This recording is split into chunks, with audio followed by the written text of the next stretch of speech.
용산은 미래 10년 후에 천지개벽형 변화를 가져올 아주 핵심 지역이 아닌가 생각이 듭니다. 다시 그냥 간단히 말씀드리면 그럼 용산 어디에 주목을 해볼 필요가 있느냐?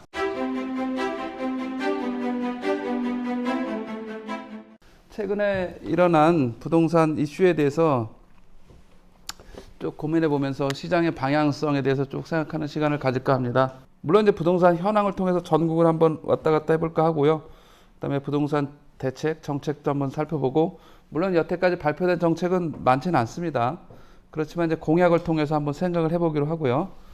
그다음에 가장 기본적인 게 수요 공급, 그리고 4번의 3기 신도시를 우리가 좀 고민해야 되는데, 우리가 재작년에 어떤 시각들이 있냐면 3기 신도시만 공급되면 수도권 공급은 완전히 이렇게 평정이 된다, 이런 생각을 하는 일부 전문가와 정부와 전문가와 물론 일반인들도 그런 게 있습니다. 과연 그게 그런가 생각을 해보고 냉철하게 우리 5, 6년 후 20년대 후반을 좀 생각해 볼 필요가 있습니다.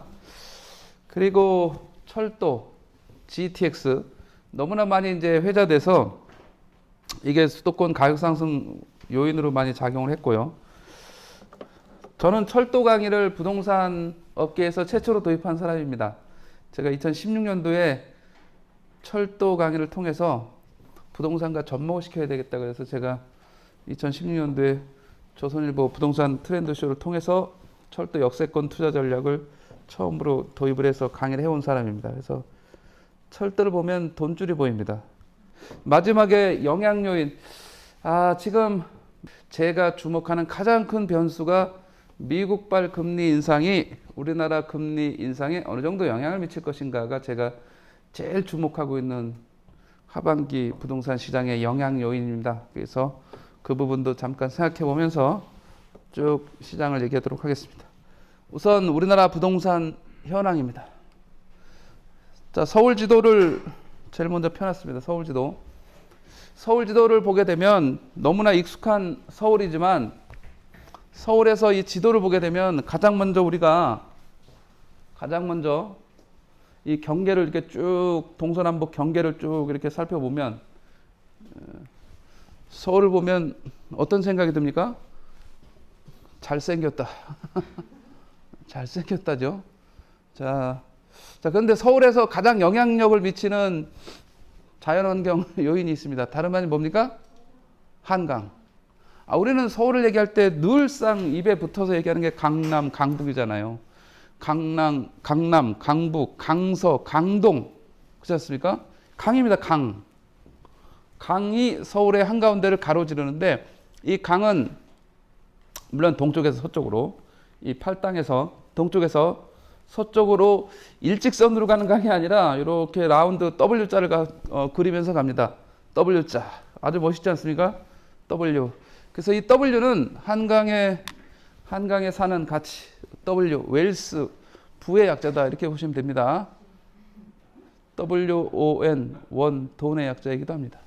강이 보이냐 안 보이냐에 따라서 적게는 같은 단지에서 4억, 많게는 7, 8억씩 차이가 납니다.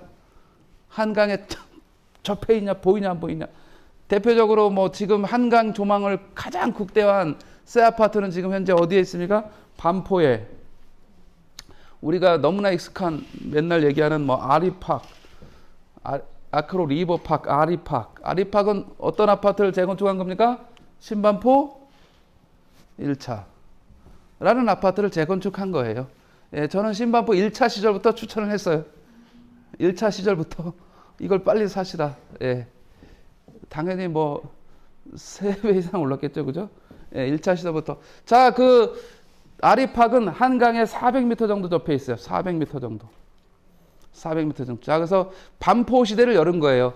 이 한강에 접한 새 아파트가 등장하면서 반포 시대를 열었어요. 자, 그래서 지금 현재 반포가 서울의 아파트를 선도하는 이유는 새 아파트로 빨리 변신한 그런, 제일 먼저 한강변에서 변신한 그런 주도적인 역할을 했기 때문에 반포가 지금 제일 뜨고 있는 거라 보시면 됩니다. 옆에 있는 압구정보다도 더 주목을 받고 있잖아요. 그래서 반포는 지금 한강 이면 시대에서 그러니까 레미안 퍼스티지나 반포 자이 레미안 퍼스티지, 반포주공 2단지, 반포자이 3단지가 재건축이 되면서 이쪽 한강 이면, 이 후면, 이쪽 안쪽이 재건축 속도가 좀 빨리 일어났고, 지금 이 순간에는 아리팍을 비롯한 아크로 리버뷰, 여기 라인에 리버뷰까지 등장하면서 이제 한강 전면의 아파트 새거로 바뀌게 된다, 이렇게 보시면 됩니다. 그래서 가장 주목받는 것은 제일 비싼 아파트이긴 합니다만 반포주공 1단지, 요 제일 큰 반포주공 1단지가 이제 주목을 받는 상태가 됐고, 이들도 지금 이제 이주를 하면서 새 아파트로 바뀐다. 그러면 옆에 방금 얘기했던 아리팍이 있고, 바로 옆에는 또 뭐가 지금 올라가고 있습니까? 원베일리, 신반포 3차 경남 아파트인 원베일리가 이 한강을 딱 차지하게 됩니다. 그죠? 그 다음에 이제 반포대교를 바로 동쪽으로, 오른쪽으로 살짝 옮기게 되면 한강변에 있는 미래의 반포의 중심으로 제가 얘기하고 있는 신반포 2차 아파트가 있습니다. 신반포 2차 아파트는 이렇게 한강에 다 새 아파트로 바뀌면 거의 가운데 자리에 위치해 있기 때문에 이 자리가 제일 좋아지지 않겠나 생각하고 있습니다. 물론 바로 뒤에 이제 신반포 4차라는 데가 같이 있죠. 생활 편의시설이 제일 좋아서 주부들이 선호하는 신반포 4차 이게 있습니다. 그래서 이제는 반포는 이렇게 한강 전면 시대로 부각되면서 가고 있다라고 보시면 됩니다. 방금 잠깐 얘기했던 반포와 압구정은 한강에서 강남에서 아주 주력인 두 군데라고 할 수가 있겠죠. 강남에서 반포와 압구정. 자, 둘 간에 누가 형이고 동생일까는 이미 정해져 있어요. 이건 뭐 누가 봐도 이미 정해져 있어요. 압구정이 형인 것은 뭐 누가 부인하지 않습니다. 반포 사람도 부인하지 않습니다. 인정. 자, 그러면 둘 간에 새 아파트로 바뀌었을 때 격차는 얼마 정도 될까? 몇 억 차이가 날까? 같은 평형 기준으로. 제가 생각하는 아주 기본은, 예를 들어서 평수가 같다 그러면 기본적으로 한 5억 원 정도 차이 나지 않을까 하는 게 제 생각입니다. 물론 제 생각뿐만 아니라 보통 다 그렇게 생각합니다. 그래서 이 한강에서 제일 잘 나갈 것으로 강남에서 기대되는 지역은 뭐 여전히 반포 압구정이다, 이렇게 보시면 될 것 같습니다. 그 다음에 이제 한강에서 또 하나 주력으로 볼 수 있는 미래의 핵심 지역이 나타나는데 다름 아닌 용산이 되겠습니다. 서울 지도를 뚫어지게 쳐다보면 한 가운데 있는, 더군다나 이렇게 라운드가 되어 있으면서 원형, 이런 지형적인 조건을 가지고 있는 자리가 용산입니다. 요새 용산이 이제 대통령실이 옮겨가면서 본의 아니게 자꾸 부각이 되고 있는데, 용산은 미래 10년 후에 천지개벽형 변화를 가져올 아주 핵심 지역이 아닌가 생각이 듭니다. 그래서 한강에서 최고의 테마는 용산과 반포와 압구정, 이렇게 삼각형인 트라이앵글이 끌고 간다 생각하시면 될 것 같습니다. 자, 우리가 다시 한번 뚫어지게 보겠습니다. 반포와 압구정은 우리가 상상하는 것 이상의 변화는 없어요. 그냥 현재 낡은 아파트가 재건축을 해서 새 아파트로 바뀌면 그냥 그 자리에서 끝나는 거예요.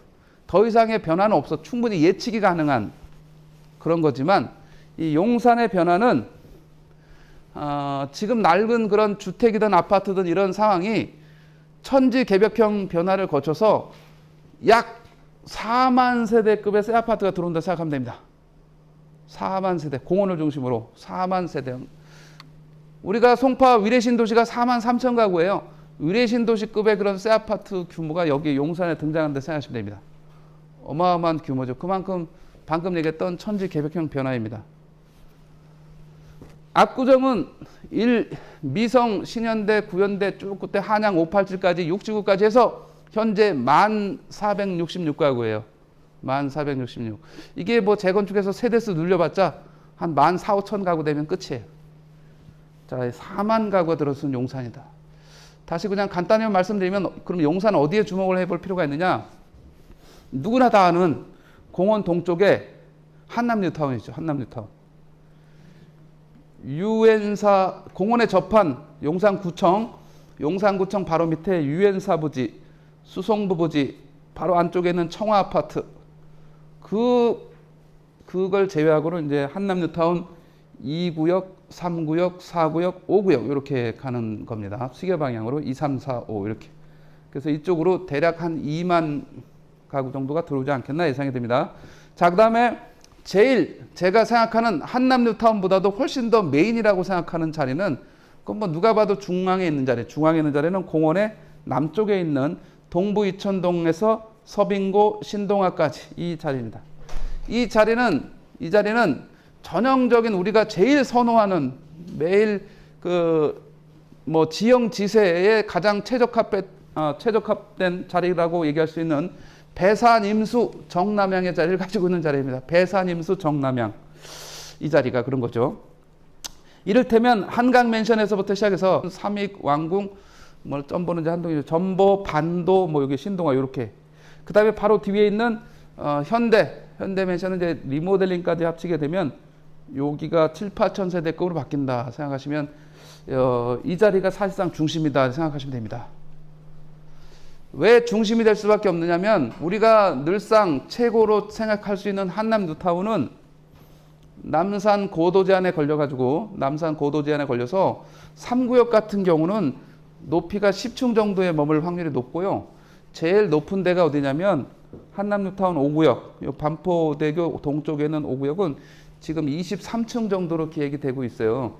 이거를 우리가 그냥 별거 놔주면 좋지 이렇게 생각할 수도 있는데 이게 어떤 정도의 주택단지의 쾌적성에 영향을 미치는가 하면 우리가 건축의 기본인 건폐율과 용적률을 따질 때 건폐율의 핵심적인 증가로 나타나요. 지금 서울에서 지어진 아파트, 최근 2, 3년 새 입주한 아파트가 아까 얘기했던 아리파크, 대림 아리파크, 그 다음에 송파 헬리오시티, 서울의 최대 단지라고 해서 9,510가구, 헬리오시티 이런 것들이 건폐율이 20% 정도 됩니다. 20%. 강남에서 제일 쾌적하고 좋은 아파트는 삼성동에 있는 삼성동 아이파크입니다. 그 건폐율은 9%에 불과합니다. 건폐율의 개념을 이미 알고 계시라고 생각되지만 잠깐 하나만 그냥 간단하게만 추가하면 대지가 100평이 있으면 건물이 들어가는 면적이 20%면 100평 중에 20평만 건물을 짓고 80평은 공지, 땅이 남는 거니까 이것은 단지 내 공원을 활용하던 그야말로 여기서 쾌적하게 정원을 조성하던 여러 가지 빈 땅이 많을수록 그 단지는 쾌적한 거예요. 그냥 한마디로 얘기하면. 자, 이게 한남 뉴타운의 3구역은 지금 40% 정도까지 올라갈 우려가 있다는 게 이제 현재까지 알려진 바예요. 40%로 하면 대지가 100평인데 건물이 40평이나 들어서는 거니까 남는 땅이 60평밖에 안 돼서 굉장히 답답한 문제가 생길 수가 있는 거예요. 지금 20%밖에 안 되는 송파 헬리오시티에 가보면 나오자마자 숨이 턱 막히죠. 그냥 거의 붙어 있는 것처럼 보이죠. 자, 이 건폐율이 잠실에 있는 아파트도 답답하다고 하는데 잠실 아파트는 15, 16% 정도 수준이에요. 엘스 리센트 트리지움, 레이크 팰리스, 파크리오가 15, 16% 수준이에요. 그런데도 답답하다. 이제 물론 위안을 삼을 수 있죠. 10층밖에 안 되니까 낮아서 좀 괜찮을 거다. 다른 데는 한 30층 되니까 답답한데 한 10층밖에 안 되니까 괜찮을 거다라고 위안을 삼을 수 있으나 그렇지 않습니다. 사람이 어차피 눈높이는 밖에 나가서 걸어 다닐 때 자연적인 시각은 고개를 들지 않는 한 3, 4층 이상을 보지 못합니다. 이 시각의 이 각도가 10층짜리면 이미 이렇게 고개를 들어야 볼 수 있는 높이이기 때문에 10층이나 20, 30층이나 별 의미가 없어요. 결론,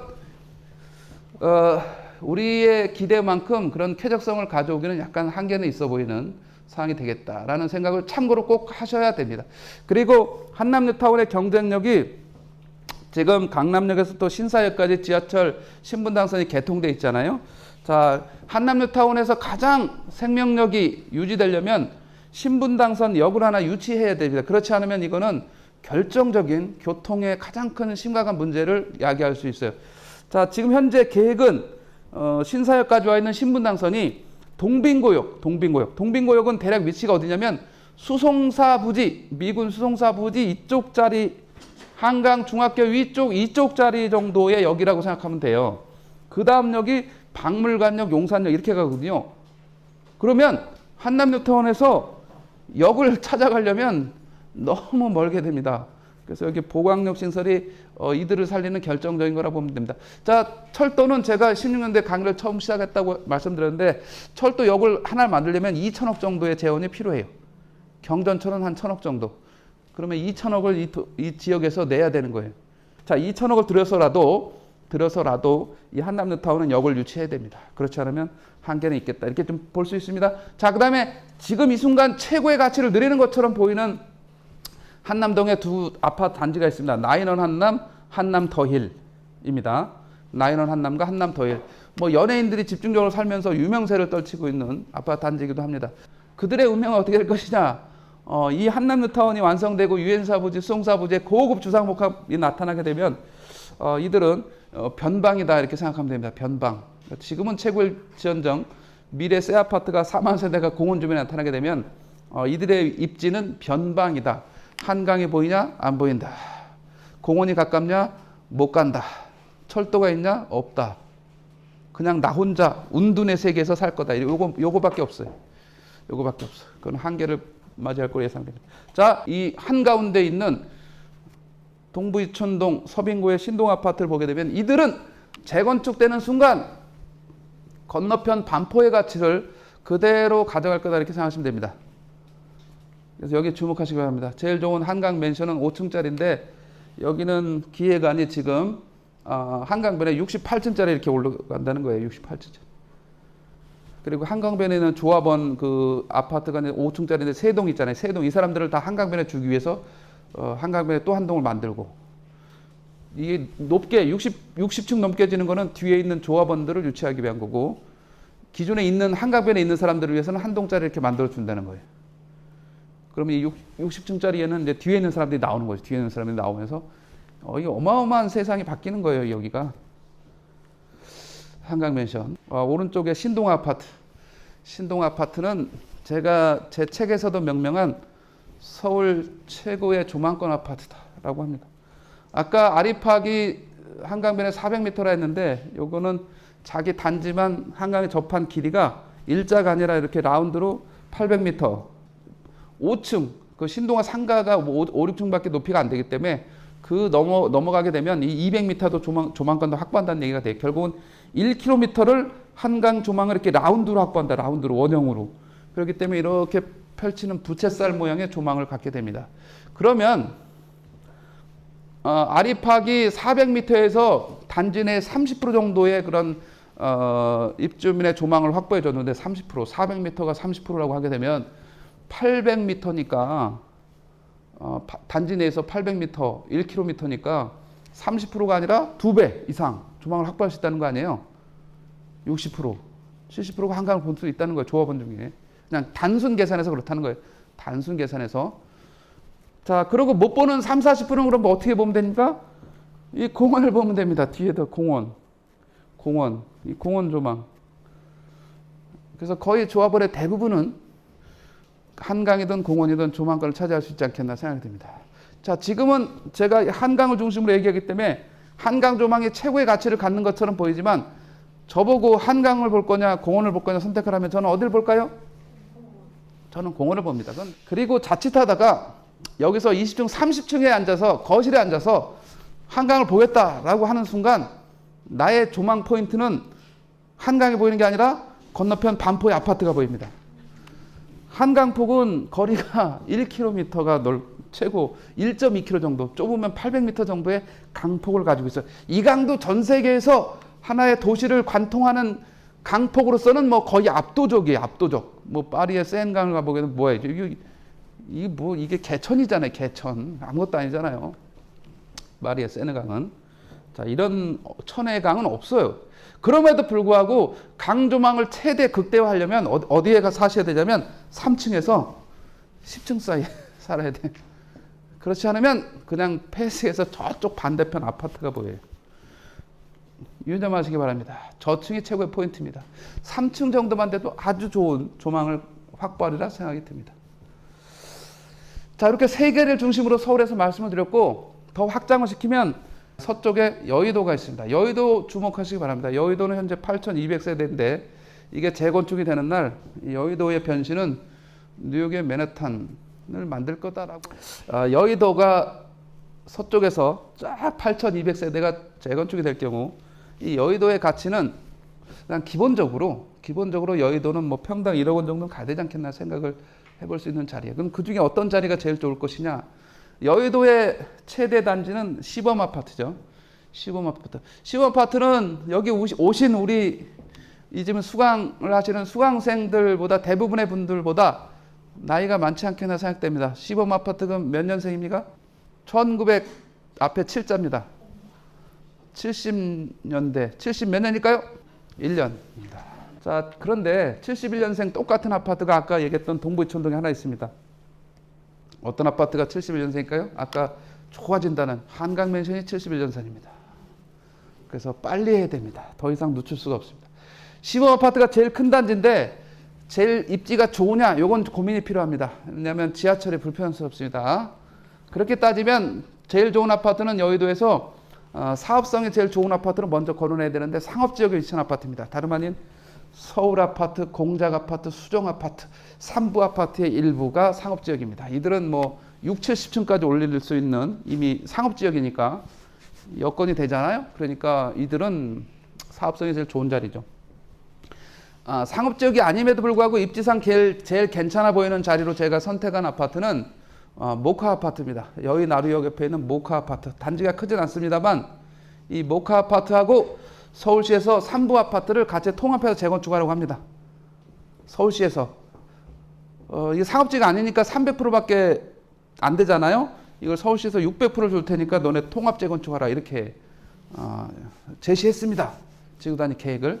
그렇다면 모카 아파트 사람들이 우리는 한강 조망을 확보해야 되기 때문에 통합 안 한다.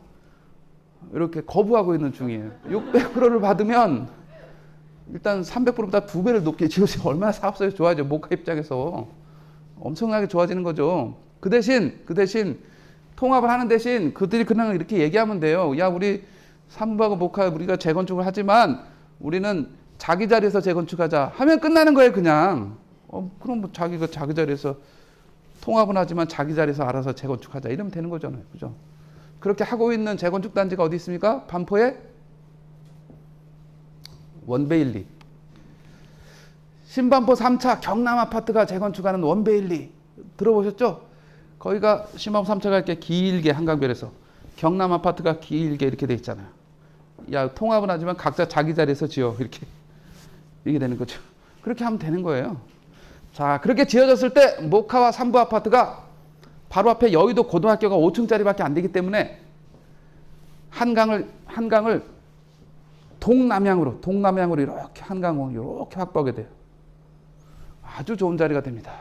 여의도의 상황, 그 다음에 서울에서 한강변에서 다시 한번 동쪽에서 빛날 자리는 성수 전략정비구역 1구역에서부터 4구역까지 앞으로 지어질 세대수는 여의도의 현재 세대수 8,200세대급으로 지어진다.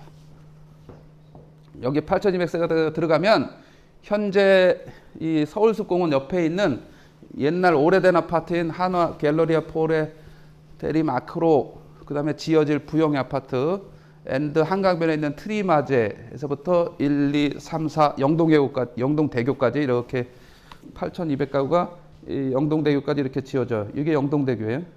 이렇게 지어지게 되면 여기서부터 8,200세대가 한강변에 속하게 됩니다. 그럼 이들의 가치는 바로 압구정의 건너편에 있다라는 그 입지를 확보하게 됩니다.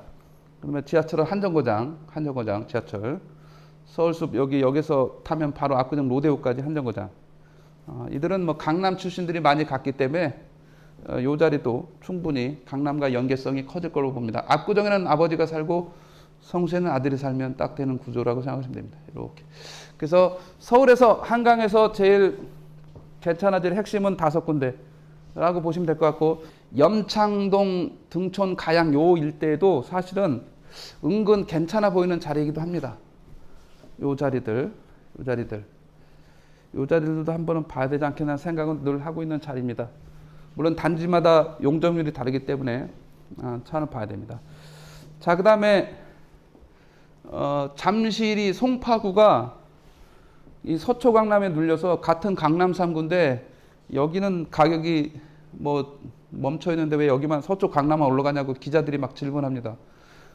송파는 뭐 강남 3구로 불리긴 하지만 사실은 뭐 넘버3는 뭐 어쩔 수 없어요. 넘버3는 넘버 2가 아니잖아요. 이거는 그냥 강남의 넘버 1, 2가 아들, 딸을 집을 얻어줄 때 넘버 3에다 얻어줘요. 그러니까 이들 스스로 1, 2는 안 되는 거예요. 송파 자체는.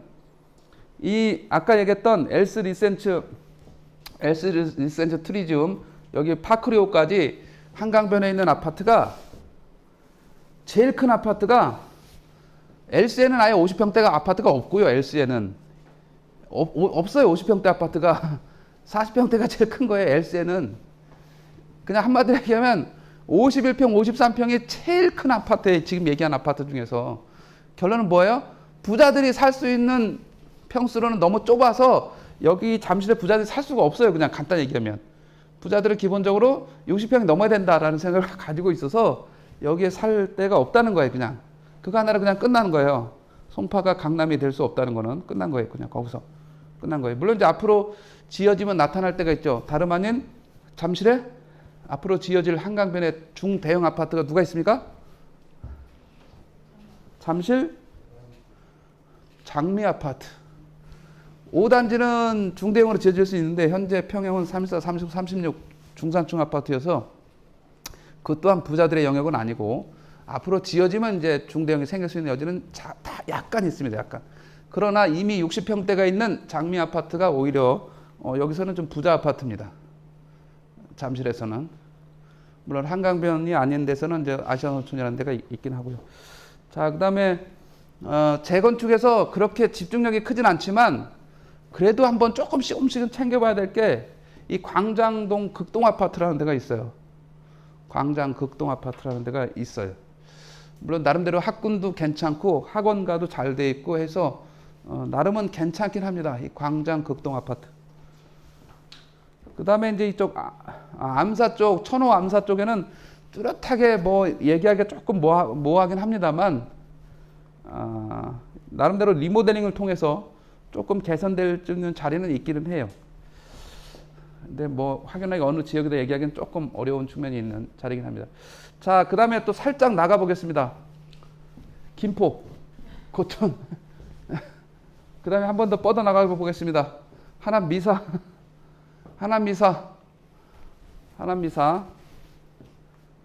여기가 이제 한강이 보인다. 이 미사 한강이 보인다. 여기가 아파트가 36, 7평짜리가 17억 내외에서 왔다 갔다 하는 것 같습니다. 요 한강이 보인다가 여기가. 자, 그런데 미사의 강 건너편에 여기쯤에 있는 남양주 와부읍 덕소는 한강을 남양으로 보면 건너편이 미사입니다. 근데 엄청나게 쌉니다. 물론 싸다는 표현이 상대적으로 싸다인데 아주 괜찮습니다. 아주 괜찮습니다. 한강을 따라서 쭉 한번 이제 살펴봤습니다. 그 다음에 서울에서 26번째 구로 격상될 만한 자리는 광명과 구리가 있는데 당장 구리가 조금 더 속도가 빠를 것 같습니다. 내년 5월에 8호선이 암사에서 구리까지 이렇게 개통이 되게 되면 별내까지 가잖아요. 별내까지. 구리에서 암사에서 선사, 여기 선사공원에 한번 쓰고 뭐 토평에 한번 장자 이사거리에 쓰고 구리역에 한번 쓰고 여기 구리 도매시장 사거리에 한번 쓰고 다산 신도시에 서고 별내 나중에는 여기 별가람까지 가서 당고개에서 진접 가는 전철이 개통됐잖아요. 4호선. 거기하고 8호선이 가서 붙어요. 그래서 지금 이제 좋아지는 데가 어디입니까? 남양주에서 진접 이런 데는 아주 좋아지는 자리죠. 예. 야, 이거는 이제 뭐 북쪽이니까 그렇다 치고, 자, 구리는 이렇게 지도를 보시게 되면 바로 남쪽이 강동구예요. 강동구, 고덕의 건너편이 구리인 거예요. 그래서 지형상 서울이나 마찬가지예요. 사실은 이 구리가. 그래서 구리는 나름대로 주목을 해봐야 되는 자리가 아니라 생각이 듭니다. 그런데 광명은 광명 역세권이 좀 좋아집니다. 자, 여기 지도에서 보인 김에 하나만 얘기하고 가겠습니다. 여기 보시면 이제 과천이라는 데가 보이는데 이게 경마장 트랙이에요. 이게 경마장.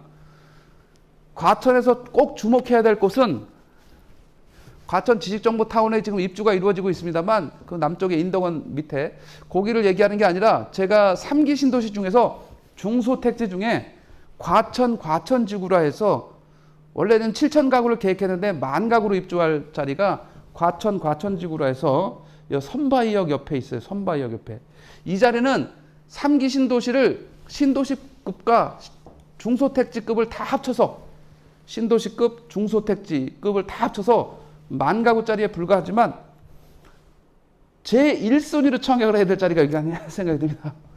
제일 좋은 자리라고 생각할 수 있습니다. 뭐 신도시급이 여기 뭐 고양 창릉, 뭐 여기 하남 교산 뭐 있지만 하남 교산, 뭐 남양주 왕숙 이렇게 신도시급이 있고 하지만 그런 것보다는 이 자리가 최고의 자리가 아니라 생각이 듭니다. 그다음에 이제 성남의 변화가 진행되고 있는 거죠. 자, 그래서 서울 하나 지도를 놓고 30분을 떠들었습니다. 왜 이런 얘기를 할 수밖에 없냐? 서울의 문제는 서울에서 해결해야 되기 때문에 저 미리 전제하지만 방금 얘기한 3기 신도시가 서울을 책임지는 것은 아주 일부의 그 상황이고요. 서울의 문제는 서울에서 어떻게 재건축 재개발이 책임져야 됩니다. 그래서 서울의 문제를 꼭, 자, 서울을 떠나기 전에 그럼 한 번 더 찍으면 제가 늘상 얘기해왔던 시간이 역시 3년 전, 4년 전부터 얘기를 했기 때문에 다소 식상할 수 있지만 서울을 떠나기 전에 주목해야 될 자리는 이 광운대 역세권 개발. 광운대 역세권 개발은 꼭 주목하시기 바랍니다. 바로 뒤에 보면 월계 3호 4차, 미미3 이런 재건축 아파트들이 있잖아요. 월계 3호 4차, 미미3 이런 아파트들이 있잖아요. 뭐 주목을 한번 해보는 것도 괜찮다. 왜냐면 이쪽 그 노원, 거기는 행정구역상은 노원구 월계동인데 이쪽에 이 라인, 이 도로가 이게 무슨 도로입니까? 이 도로가 무슨 도로입니까? 동부간선도로가 어떻게 된다? 지하화된다. 그죠? 이거 한 3주 전에 서울시에서 발표했잖아요. 내년도에 착공한다고. 완공은 28년.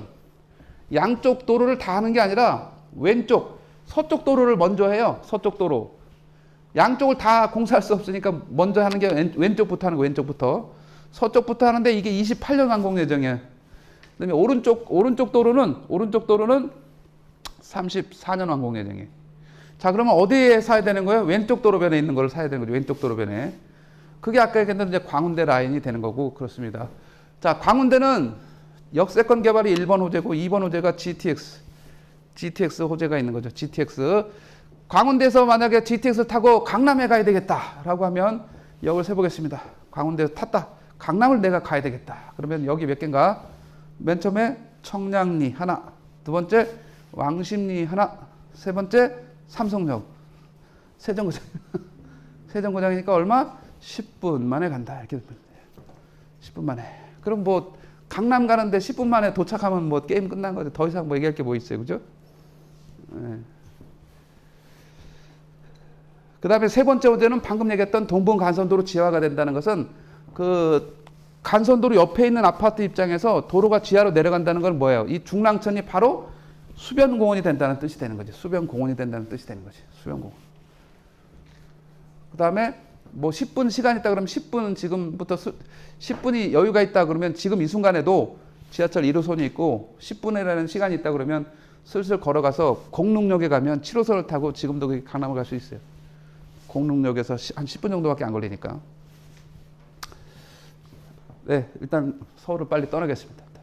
자, 서울을 떠나서 이제는 수도권을 보겠습니다. 수도권을 보게 되면 이 북쪽에 연천군이 잘렸어요. 연천군이 지도에 없다고 생각하시면 되고 나머지는 이제 자, 이게 영종도입니다. 영종도, 인천, 여기 강화군 이렇게 수도권의 면적이 이렇게 됐다 생각하시면 됩니다. 맨 밑에 평택안성, 동쪽에는 이제 뭐 여주, 이천, 양평, 가평 이렇게 영역을 확인하시면 됩니다. 이게 수도권의 면적입니다. 자, 수도권의 면적. 자, 수도권 지도를 펴놓으면 또 다시 한번 지도를 보게 되면 이 동쪽은 자연환경 보전 지역이어서 거의 뭐 숲이 이 실록이 우거져 있잖아요. 이런 데는 인구 밀도가 낮습니다. 그죠? 자, 일단 수도권의 인구는 전체 인구의 절반. 우리나라 인구가 5,180만 명, 5,200만 명이라고 하고 절반인 2,600만 명이 수도권의 인구다 이렇게 생각하시면 됩니다. 수도권에 2,600만 명이 사는 어마어마한 인구 밀집도로 보여요. 그러니까 수도권에서 무슨 생각을 해야 되냐면 앞으로 이제 인구가 줄잖아요. 뭐 인구가 한 해 출산율이 30만 명도 안 되는 아주 안타까운 상황에 놓여져 있어요. 지금 이제 심각하죠, 사실은. 애들 안 낳기 때문에. 자, 그런 시장이 앞으로 20년, 30년에 오면 고령화가 이제 급격히 진행되잖아요. 자, 그런 상황이 오더라도 이 생각을 수도권에서 하시면 안 됩니다. 앞으로 인구가 감소하는데 수요가 감소해서 가격이 하락할 거다. 이 생각을 서울 수도권에다가 그대로 접목해서는 안 됩니다. 여기는 그때가 되더라도 그대로 유지된다 생각하시면 됩니다. 왜 그렇습니까? 방금 얘기했던 2,600만 명이 사는데 이 면적에 다 흩어져서 골고루 사는 게 아니라 여기만 몰려 살아요. 그 인구가. 서울에 바로 인접한 경기도라면 고양시 107만 명, 똑같은 인구가 있어요. 용인시 107만 명, 성남시 93만 명, 수원 120만 명이 넘잖아요. 그러니까 여기만 몰려 살아. 여기만. 그러니까 이들의 변화는 아무리 인구가 고령화가 되고 인구가 출산율이 떨어진다 한들 여기에 몰려 사는 거는 큰 변화가 없어요. 그래도 여기다 대고 감소하고 수요 부족해서 가격 떨어진다 이런 얘기는 하시면은 100점 100패 합니다. 그걸 제가 하지 말라고 권장한 게 2008년부터입니다. 그때 우리나라에 어떤 책이 들어왔냐면 미국의 무슨 인구 통계학자가 나타나가지고 인구 절벽 이런 책을 내면서 엄청나게 이게 센세이션을 일으켰어요. 그래서 제가 칼럼을 써서 인구 절벽은 없다. 인구 절벽이라는 것은 특단의 전쟁이나 이런 특수한 상황이 아니면 없다 이런 거예요. 그 인구라는 거를 부동산 시장의 통계로 데이터로 갖다가 활용하려면 굉장히 정교해 줘야 돼요. 전국적으로 인구가 준다. 이거 아무 의미 없는 부동산 통계예요. 부동산으로 보면 국가 정책상은 필요할 수 있겠으나 부동산 입장에서는 아무 의미 없는 통계라는 거예요. 세부적으로 지역별로 세분화된 그런 인구 구조를 가지고 부동산에는 대응을 해서 통계를 해석해야 돼요. 자, 일예로 자, 이 서울 한가운데 보이잖아요. 서울의 인구가 얼마라고 알고 계십니까? 1,000만 명이 깨졌다고 하죠. 뭐 964만 명, 19년 기준으로 964만 명, 20년 기준으로 962만 명. 뭐 엊그제 신문에 뭐 950만 명 뭐 이렇게 나오긴 합니다. 자, 어찌됐건 950만 명이라고 하겠습니다. 960만 명 뭐 이렇게 하겠습니다. 저 땅의 면적에 우리가 960만 명, 50만 명, 60만 명 살고 있다. 여기 옆에 보면 양평군이라는 데가 있습니다. 양평군. 주말에 많이들 놀러 가시죠? 양평군은 뭐 한강이 있으니까 한강, 남한강, 북한강 이렇게 있어서 여기가 팔당댐이고 양수리고 뭐 남한강, 북한강 이렇게 해서 만납니다. 자, 양평군의 면적은 서울보다 클까요? 좁을까요? 자, 양평군이 큽니다. 생각해 봤습니까? 서울보다 양평군이 크다? 면적이. 자, 진짜 질문은 이겁니다. 양평군의 인구는 얼마일까요? 진짜 질문하고 싶은 건 그겁니다. 면적은 큰데 양평군의 인구는 얼마일까요? 서울의 인구는 아까 20년도 962만이라고 했습니다. 양평군의 인구는 12만 4천 명 정도. 12만 명. 서울보다 면적은 더 큰데 같은 수도권인데 12만 명이 산다. 12만 명. 서울의 인구는 950만 명, 60만 명 이 정도다. 그럼 어떤 얘기가 됩니까? 서울의 인구 밀집을 고려하면 서울의 아까 얘기했습니다. 수요 감소 가격 하락 논하는 것 자체는 의미가 아무 의미가 없습니다. 그래서 그 시각을 버리시면서 수도권 생각해야 된다. 이거 보시면 됩니다. 그래서 우리는 경기도에 살면서 이런 기준이 있습니다. 야, 서울까지 얼마 걸려? 강남까지 얼마 걸려? 계속 그 준거 집단이라고 해요. 준거 집단. 강남까지 얼마 걸린다. 계속 계산합니다. 자, 일산이 값이 분당의 반값에 불과한 것은 일산에서 강남까지 1시간 반 걸린다. 분당에서는 30분 만에 가는데 여기서는 1시간이 더 걸린다. 이런 얘기가 되는 거죠. 자, 그래서 이제 기억하시기 바랍니다. 일산이 강남 가는데 30분으로 가까워집니다. 1시간이 단축되는 거죠. GTX 때문에. 그러면 일산의 가치는 어떻게 되겠습니까? 분당과 비교해서 지금은 반값인데 그렇게 되면 어떻게 되겠습니까? 최소한 3분의 2라도 따라갈 것 같다. 이런 얘기가 됩니다. 그래서 일산을 꼭 다시 보시기 바랍니다. 일산에 어디 대곡역에 가까운 두세 정거장의 거리에 있는 백석 마두역 3호선으로 마두역 호수마을 이 자리에 꼭 주목하시기 바랍니다. 이제는 앞으로 30분 만에 옵니다. 그럼 언제 오냐? 일단 24년도에는 서울역까지 옵니다. 자, 대곡역에서 따져보겠습니다. 대곡역에서 고향 창릉, 연신내, 서울역. 요거까지는 24년도 개통이에요. 얼마 안 남았어요. 2년밖에 안 남았어요. 삼성역을 가야 되는데 이 삼성역이 지금 공사 한창이잖아요. 이 공사를 하도 늦게 시작해가지고 이게 빠르면 27년, 지금 한창 공사 중이니까 늦으면 28년이에요. 그래봤자 이제 5, 6년 남은 거잖아요. 6년 남은 거잖아요. 그러면 이 고향에서 일산에서 삼성역까지 딱 30분이면 도착합니다. 그러면 이제 또 게임의 양상이 달라집니다. 그동안 절반에 머물렀던 가격이, 분당의 절반에 머물렀던 가격이 이제는 시간, 이 물리적인 시간을 해결해 줍니다. 그래서 다시 봐야 됩니다. 자, 그래서 지금 이 수도권의 개발 패턴은 고향에서 분당이라는 이런 그 서북과 동남이라는 축이 하나의 발전축인 거예요. 지금 상황에서는. 근데 앞으로의 발전축은 이미 지금 진행되고 있는 그런 진행축은 이렇게 대각선으로 이 축이 지금 한창 개발 진행 중이다. 이게 수도권에서 보시면 됩니다. 그래서 지금 개발축은 구리 남양주와 시흥 안산 의왕 이쪽이 이렇게 개발축이 됩니다. 시흥 안산 의왕 이쪽이 개발축이 되는 겁니다. 지금 그래서 이들에게 엄청난 변화, 신도시가 마구마구 생기면서 변화하고 있는 겁니다. 그래서 이 패턴이 구리 남양주가 개발되는 거고 시흥 안산 의왕 여기가 개발되고 있는 거다 이렇게 보시면 됩니다. 물론 이 동서축은 이미 돼 있는 거고요. 그렇게 보시면 지금 20년 되는 이 축이다 이렇게 보시면 됩니다. 그 다음에 수도권 지도를 보면서 지금 현재 수도권 미분양이 제일 많은 데는 어디냐면 안성입니다. 경기도에서 제일 미분양이 많은 데가 안성입니다.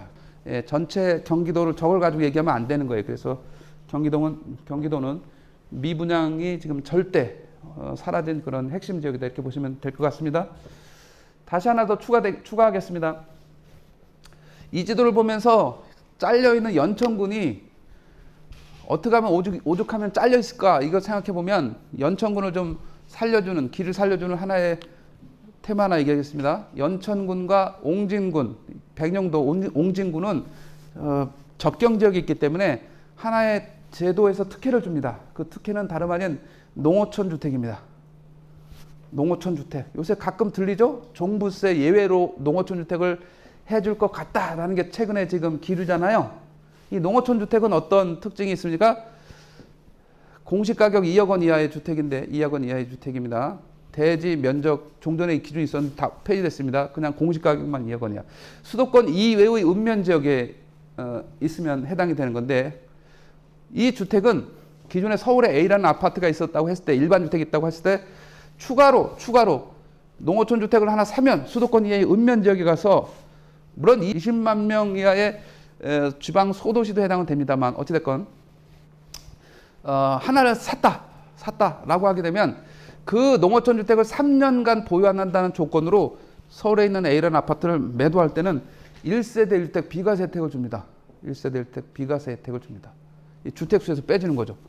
이런 양도세에서 특혜를 줍니다. 근데 종부세에서는 이게 집이 두 채로 계산해서 냈거든요. 근데 종부세에서도 이 농어촌 주택을 주택수에서 빼주라라고 제가 주장을 열심히 해왔는데 그게 반영이 될 것 같습니다. 지금 상태로 느낌으로 보면 거의 90% 반영되지 않겠나 생각하고 있습니다. 농어촌 주택의 예외가 수도권 이외의 읍면인데 수도권에서는 두 군데를 인정해 주는데 연천군과 옹진군이다 이렇게 보시면 됩니다. 이제 넘기겠습니다. 전국 8도 지도를 폈습니다. 자, 우리는 겨우 얘기한 게 요 면적밖에 안 됩니다. 우리가 열심히 얘기해봤자 지금 이 전국토의 그 지도를 놓고 보면 겨우 우리가 얘기한 게 여기예요. 그러면 전국토의 몇 분의 1 정도밖에 안 되는 거예요? 눈대중으로 보더라도 대충 한 8분의 1밖에 안 돼 보이잖아요. 그죠? 대충. 정확하게는 12%에 불과합니다. 12%, 8분의 1도 안 되는 것이 수도권의 면적인 거예요. 여기에 인구의 절반이 뭐 살고 있다라는 생각을 다시 한번 꼭 하시기 바라면서 그 절반도 결국 어디 살고 있다? 이 동쪽에 가평, 양평, 여주, 이천 여기가 아니라 결국 여기에 모여 산다는 걸 꼭 다시 한번 염두에 두시기 바라면서 자, 수도권을 떠나서 8분의 1이라는 요 면적밖에 안 되는 데가 2분의 1이 사는 거예요. 전 2분의 1이. 물론 그들도 지방 대도시에 몰려 살죠. 대도시. 뭐 우리가 알고 있는 뭐 대구가 됐든 부산이 됐든 뭐 대전이 됐던 광주, 대전 광주는 150만 명짜리들, 그죠?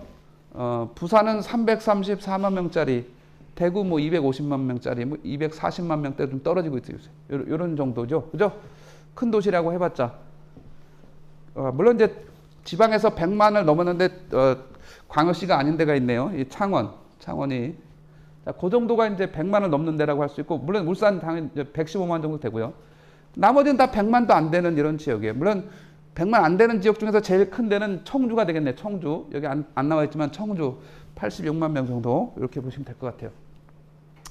자, 그래서 우리나라의 전국 토를 딱 또 이렇게 보게 되면 앞으로 어떤 지역이 좀 가능성이 있을까를 보게 되면 당연히 충청남도의 천세대는 주목을 해야 됩니다. 천안, 세종, 대전, 천세대.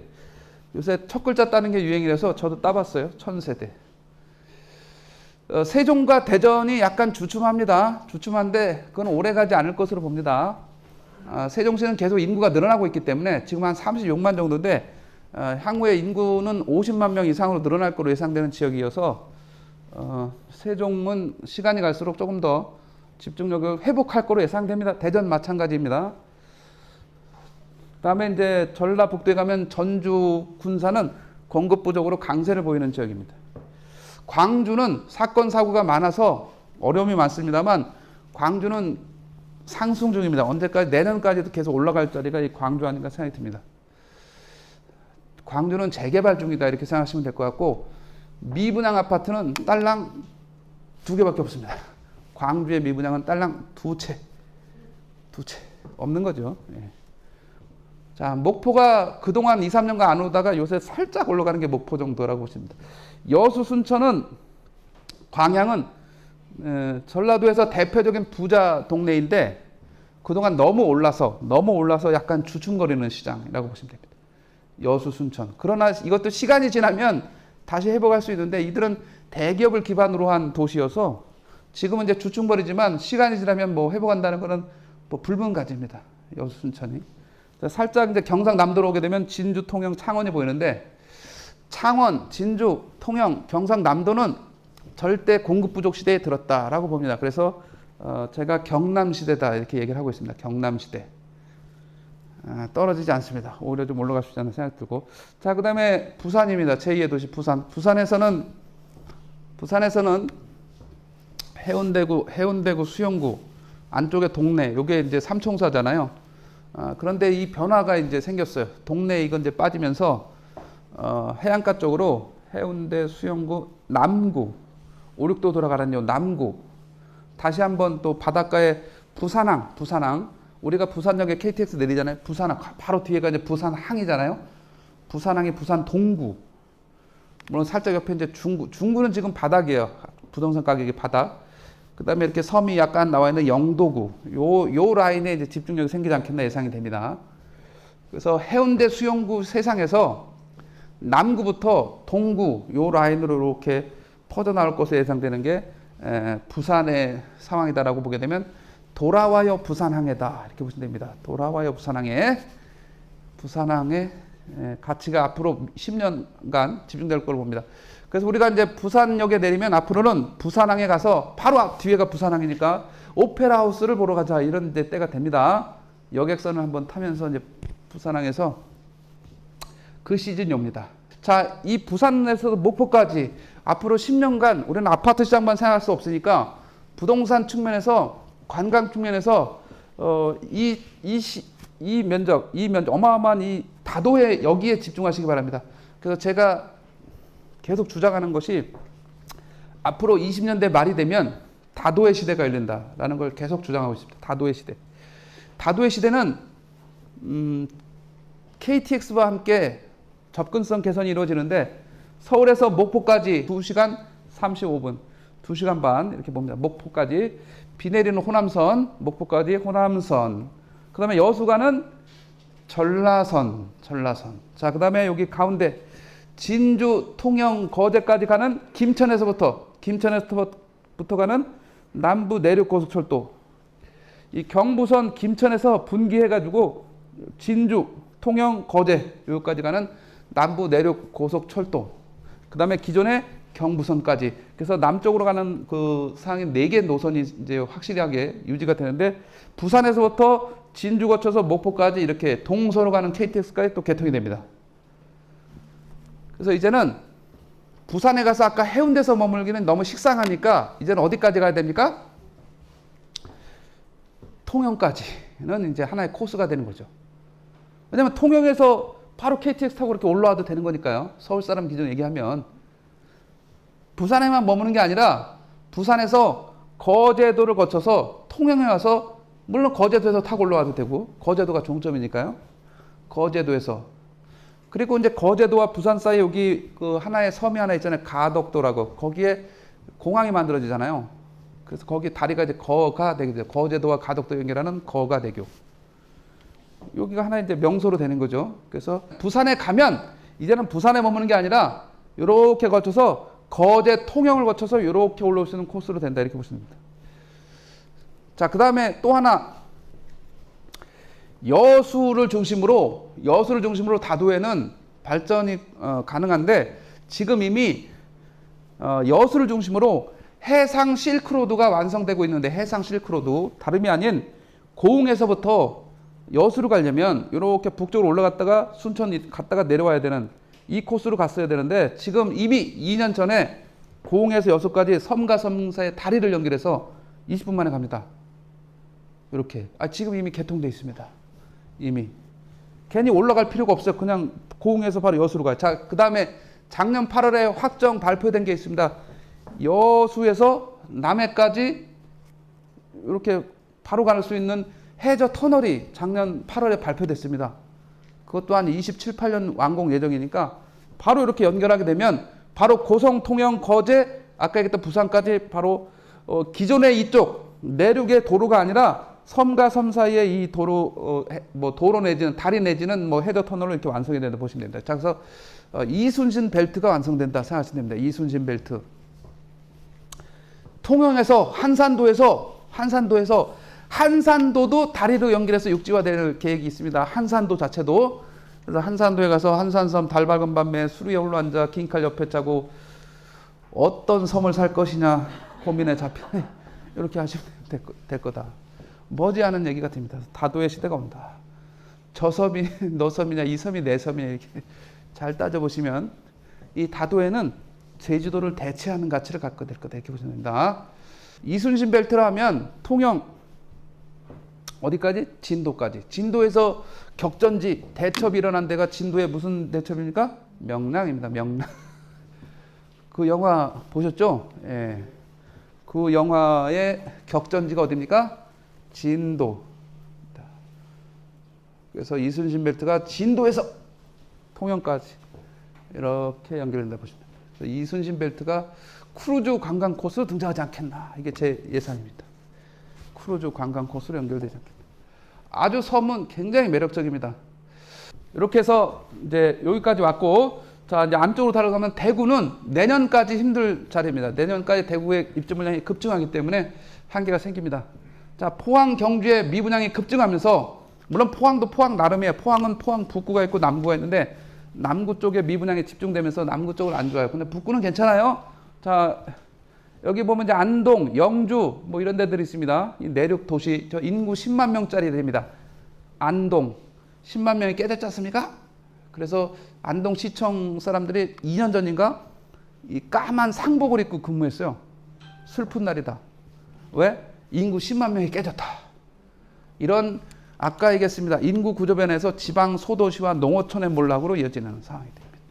그래서 절대 이런 소도시나 농어촌에 가서 우리 고향이라 그래 가서 논밭 땅 사는 거 절대 하지 말아야 될 일, 이 소도시의 몰락은 고민해야 됩니다. 충청북도는 충청도가 원래 충주하고 청주 첫 잘 딴 거 충청도잖아요. 전라도는 그럼 어디입니까? 전주나주 맞습니다. 경상도는 고도시를 생각하면 됩니다. 신라 이때부터 경주, 상주. 경상도, 경주, 상주. 강원도는 강릉, 원주. 됐지 않습니까? 네, 다 아는 거지만 한번 되새겨 봤어요. 강원도는 동해안 시대였고, 속초, 양양, 강릉 이 동해안 시대였고 지금은 영동 지방이 많이 오르면서 지금은 이제 영서 시대, 춘원 시대, 춘천, 원주가 지금은 올라가는 시장이에요. 그러나 머지않아 빠르면 6개월, 1년 안에 다시 영동 시대로 옮겨가지 않겠나는 게 제 생각이긴 합니다. 지금은 강원도가 제일 잘 나가고 전라북도가 공급 잘 나가고 경남이 잘 나가고 그 다음에 충북이 잘 나가고 충남이 나가고 이렇게 되는 게 그래서 지방시대입니다. 지금 지방시대. 자, 그래서 전국을 한 바퀴 돌아봤습니다. 자, 이제 부동산 대책으로 가서. 자, 지금 종부세의 핵심은 이거 하나만 개선하면 되는 건데 괜히 공시가격을 22년도 공시가격이 있는데 21년도 소급해 적용하겠다. 이거는 말이 안 돼요. 법의 예측 가능, 법적 안정 다 폐기하고 신뢰도를 해치는 이런 고무줄 공시가격 정책을 하면 안 돼요. 이런 거는. 뭐 하나만 하면 되는 거예요? 세율이 2배로 올라갔는데 이것만 조정하면 돼요. 지금 종부세 대란을 제가 작년에 나온다 했는데 핵심은 뭐예요? 세율을 2배로 올렸기 때문에 그래요. 12억에서 15억짜리 구간의 다주택자 세율이 20년도, 현행이라는 건 20년도예요. 20년도에 21.8이었는데 개정은 21년도라고 하면 돼요. 21년도 작년에 3.6을 올린 거예요. 3.6. 2배 올라갔잖아요. 그러면 예를 들면 30억짜리가 과표였다고 하면 30억에 1.8%를 내다가 30억에 3.6%를 내는 거예요. 세금 2배 올라갔잖아요. 이게 핵심이에요. 그래서 공시가격의 영향력은 한 20%밖에 안 돼요. 그래서 2.2배가 올라갔는데 2배는 여기가 올라간 것 때문에 그런 거예요. 임대사업자도 좀 개선해야 되지 않겠나 생각이 들고요. 자, 계약갱신 청구권 8월 달에 돌아온다. 난리입니다. 물론 이 8월 달부터 위험하다라고 얘기한 사람도 제가 최초입니다. 자, 20년도 7월 말이니까 22년도 8월 1일부터 도래하겠구나를 딱 해서 제가 신문에 제일 먼저 인터뷰한 사람이 접니다. 물론 누구도 기억하지 않으니까 아무 의미 없는 얘기긴 합니다만 이때가 되면 힘들어질 거다. 그러나 이때 힘들어지는 거는 통계에 반영이 안 됩니다. 왜냐? 개인만 힘들어지는 거지 통계에는 이미 간단합니다. 이때 18년도 7월 달에 계약한 사람, 이 사람이 5억에 계약했다고 하면 이때 20년도에 적용을 받아서 이때는 5%만 올려줬을 테니까 5억인데 5억 2,500 이렇게 올려줄 수 있다고 보고. 자, 그럼 여기서 2년을 이제 더하는 거 아닙니까? 2년을 더하면 이제 22년, 4년이 되는 22년도 8월 1일, 올해 8월부터는 5억 2,500에서 주변 시세인 7, 8억으로 올려줘야 되는 거죠. 주변 시세인 7, 8억으로 올려줘야 되는 거죠. 그래서 5억 2,500에 살았던, 5%만 올려주고 살았던 사람이 주변 시세인 7, 8억을 올려줘야 되는 문제가 생기는 거예요. 그런데 이미 통계에는 다 7, 8억을 기준으로 통계는 다 잡히고 시세 계산하고 있기 때문에 개인만 힘든 거예요. 개인만. 아시겠죠? 개인만 힘든 거예요. 개인만. 통계에는 생각보다 이게 많이 반영이 되진 않아요. 통계에는. 그러나 크게 보면 이제 하반기부터는 매매 시장이 이렇게 침체가 되면서 역으로 여태까지 매매와 전세가 동행을 했는데 하반기 이후부터는 매매와 전세가 분리되는, 다시 이원화되는 양상으로 갈 가능성이 있어요. 올해 하반기, 내년에는 다 전세에 머물 확률이 높기 때문에 매입을 보류한 전세 수요가 몰리고, 그죠? 예. 그렇기 때문에 전세 시장의 가격은 앞으로 더 올해 말 내년도에 더 올라갈 우려가 있다, 이렇게 보시면 됩니다. 이게 언제 재판이 되는 거예요? 2009년도 주택 매매 시장이 침체할 때 전세는 2009년 7월부터 나홀로 폭등하기 시작했습니다. 그러면서 2년 주기로 올랐습니다. 2009년, 2011년, 13년 이렇게 전세가 폭등하는 이런 양상으로 나타나는데, 매매 시장이 침체하면 지금부터는 전세 시장의 가격이 입주 물량이 부족하고 아까 그런 세금들을 전가하는 이런 양상들이 나타나면서 이 전세 시장에 대한 우려는 내년으로 갈수록 더 커질 우려는 있다, 이렇게 보시면 됩니다. 이런 이제 투기 과열지구 조정 대상 지역인데 이걸 상당수 좀 풀어야 되지 않겠나는 생각은 하고 있습니다. 여기에 경기도에 요 동두천을 하나 추가해 놓으면 됩니다. 동두천을 여기, 그러면 이제 여기 완성됩니다. 현재 지정된 지역이에요. 자, 이거는 통합해서 운영해야 된다는 게 제 주장입니다. 통합. 왜 그러냐면 구멍이 너무 많아요. 같은 부산에 해운대구가 작년에 1년간 아파트 가격이 20% 올라갔어요. 20%. 근데 투기 가격이 없잖아요. 해운대구가. 이 애매한 저 대구 수성구가 올라가 있잖아요. 대구 수성구가. 그것도 17년도에. 이 일관성이 없어요. 이 제도 자체에. 명분도 없고. 자, 그러면 이제 부산의 해운대구 수용이 없어. 그러면 이제 부산에서 재건축 아파트의 개정 또 좋아진 나름대로 1번이 누굽니까? 뭐 삼익비치. 삼익. 이 삼익 같은 경우는 제가 19년도 11월 달에 부산에 갈 때 해수동을 조정대상 지역에서 해제했어요. 물론 그 이후에 다시 지정했지만 1년 만에 다시 지정한 거예요. 해수동을 19년도 11월 8일자로 해제했었어요. 그러다가 20년도 11월 20일에 1년 만에 다시 재지정했잖아요. 19년도에 내려가서 강의할 때 삼익비치에 집중하라. 그때가 이제 가격이 얼마냐면 11억이었어요. 11억. 근데 1년 만에 얼마 됐을까요? 1년 만에 2배 올랐어요. 11억짜리가 20억. 자, 그런 재건축 아파트가 투기 과열지가 하나도 없으니까 이제 어떻게 되는 거예요? 일단 우리가 일반적으로 재건축 조합원 지위양도 금지가 없는 거죠. 그 다음에 재당첨 제한도 없는 거예요. 재당첨. 5년 내 재당첨 제한도 없어요. 한 번에 투기 과열지구에서 한 번 당첨되면 5년 내 재당첨이 안 되는 거죠. 그죠? 그러니까 이게 제도 자체 일관성도 없고 이거 통합해서 하나로 유기적으로 운영하는 게 좋겠다라는 생각이고요. 자, 가계부채가 작년 10월에 제도가 강화됐습니다. 자, 이 DSR이라는 대출 규제라는 제도가 강화되면서 올해 7월 달에는 1억 원이 초과되면 다 해당이 되는 거예요. 7월 달에 뭐 며칠 안 남았잖아요. 이제 1억 원만 초과되면 다 DSR이라는 거는 영어 약자로 Debt Service Ratio. DSR이 본격화된다는 뜻은 앞으로 대출 시장에서 빈익빈 부익부영 현상이 아주 가속화되는 걸 의미해요. 결국은 중산층이야 저소득층은 주거 사다리가 붕괴된다는 걸 의미해요. 우리가 LTV, 론 투 밸류, LTV와 DTI 시절에는 저소득층이 반전을 할 수 있었어요. LTV만 있었다고 하면 10억짜리에 70% 해준다 그러면 7억 원을 대출해 주니까 10억짜리 아파트를 살 때 3억 원만 있으면 되는 거예요. 일단은. 그리고 그 시절에는 대출이 분할 상환이 아니라 이자만 내는 대출도 있었고 뭐 분할 상환도 거치 기간이 있었어요. 3년에서 5년은 이자만 내다가 5년이 지난 다음부터 원금하고 이자를 상환하는 이 거치 기간 제도가 있었기 때문에 이 집을 산 사람은 여유가 있었어요. 만약에 7억을 받아도 7억에 대한 이자만 내고 5년을 살 수 있었던 거죠. 근데 그 10억짜리가 5년이 지나면 얼마 되는 거예요? 집값이? 아니 15억, 20억 될 수 있으니까 그때 또 7억은 우스워지잖아요. 그럼 그걸 집을 팔면서 7억을 상환해도 20억이 됐다면 13억이 남잖아요. 이런 주거사다리의 반전의 기회가 있었는데 DSR이 본격화된다는 뜻은 그런 기회가 완벽하게 차단했다는 걸 의미합니다. 자, 이제는 연봉을 기준으로 계산하기 때문에 5천만 원짜리 연봉자는 DSR이 40%니까 2천만 원이잖아요. 40%. 2천만 원 이내에서 원금과 이자가 계산될 수 있도록 역산한 그 대출금만 받을 수 있어요. 그냥 간단하게 얘기하면 한 2억 원 받으면 많이 받는 거라 생각하시면 돼요.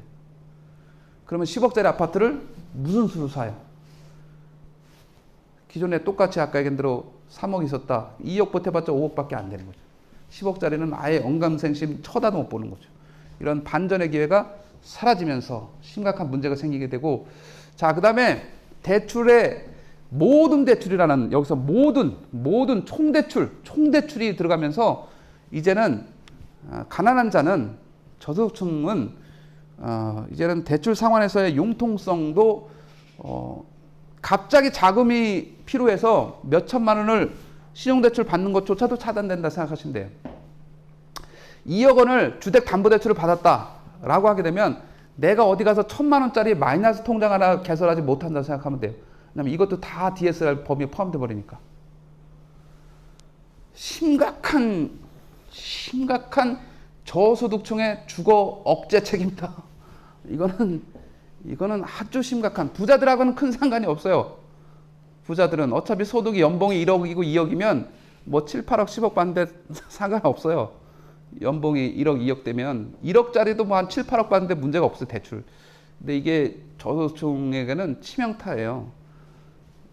대출 상환할 때 내가 대출을 만약에 예전에 5억을 받아놨는데 자, 이걸 원금하고 이자를 이제 같이 나눠내게 됐어. 그럼 잠깐 또 돈이 필요하다 그러면 내가 직장인이니까 뭐 3천만 원 마이너스 통장 개설해서 요거 가지고 뭐 이자 일부 보태고 내 생활비로 잠깐 쓰면서 이렇게 또 여유를 부릴 수도 있었는데 그런 모든 융통의 기회가 사라진 거예요. 이거는 물론 합리적이죠. 담보 기준에서 소득 기준으로 갔다. 합리적이죠. 그러나 가장 결정타는 이 저소득층에게는 기회의 반전의 기회가 사라진 안타까운 제도입니다. 그래서 제가 계속 주장하는 것은 예외를 만들어라. 저소득층 젊은 층에 예외를 만들지 않으면 이들은 영원히 주택 구매력이 고착화돼 버려요. 반전이 안 되고. 그래서 이거는 심각한 제도예요. 이거의 영향력을 너무 간과하는 거나 아예 모르거나 이런 경우가 많아요. 그러나 이 DSR은 심각한 문제에 봉착해 있는 겁니다. 그래서 그래서 부동산 시장이 작년 가을부터 위축되기 시작합니다. 왜냐하면 대출 조달이 안 되니까. 여기에 이제 최근에는 금리 인상까지 더해지는 거예요. 그래서 지금 가장 강력한 변수는 대출 규제와 금리 인상입니다. 지난 정부가 막판에 이제 규제를 완화해 놓은 것들이 여기에 이제 들어가 있습니다. 1세대 주택 비과세를 9억에서 12억으로 올려놨어요. 막판에 12월 8일부터 파는 거에 대해서는 12억. 자, 요거는 양도 차익이 아니라 집값을 보시면 돼. 집값. 아파트 가격이 12억 원에 팔았다 그러면 그거는 양도세 계산하고 말고도 없어. 그냥 무조건 비과세인 거죠. 그죠? 이건 집값입니다. 12억. 자, 근데 왜 유사한 숫자가 있어. 7번에 보면 11억. 1주택 공제한다. 이건 종부세죠. 이 11억이 가지는 의미는 이건 뭡니까? 공시가격이에요. 공시가격. 그러니까 이거는 12억은 시세고 그럼 어떤 게 더 공제를 많이 해주는 거예요? 종부세 11억이 더 많이 해주는 거죠. 왜냐면 이건 공시가격이니까 시세로 따지면 한 15억 정도 되는 거죠. 이거 70%라고 역산하면. 그래서 종부세는 집값 한 15억까지는 비과세 대상하면 돼. 종부세는. 양도세는 12억 원까지. 이렇게 대충 가늠을 하면 되겠습니다. 상식적으로 하나 비사업용 토지라는 것이 있는데 비사업용 토지가 우리가 상식적으로 비사업용 그러면 법인에 한해서 해당되는 거로 알고 있는, 그래서 개인들은 토지를 가지고 있는데 자기랑은 상관이 없는 이런 개념이라고 생각하는 분들이 90% 이상 대다수예요. 근데 이거는 확실하게 짚고 넘어가야 돼요. 개인에 있어서도 비사업용 토지가 있어요. 개인이 가지고 있는 서울 도시 안에 있는 비사업용 토지는 뭐가 있을까요? 나대지. 땅은 있는데 건물이 없는 나대지. 이거 비사업용 토지예요. 개인이 가지고 있어도 비사업용이에요. 이런 경우 어떻게 한다? 양도세를 10% 더 내. 자, 그런데 도심에 있으면 그렇고 서울에 내가 주민등록이 있는데 경기도 양평에 용인에 땅이 있다. 용인에 전답 뭐 임야가 있다. 그럼 이 땅은 사업용입니까? 비사업용입니까? 그 밭이 있는데 논이 있는데 거기서 누가 농사를 지어주고 있어. 농사를 짓고 있어. 농사 짓고 있잖아요. 그 사업용입니까? 비사업용입니까?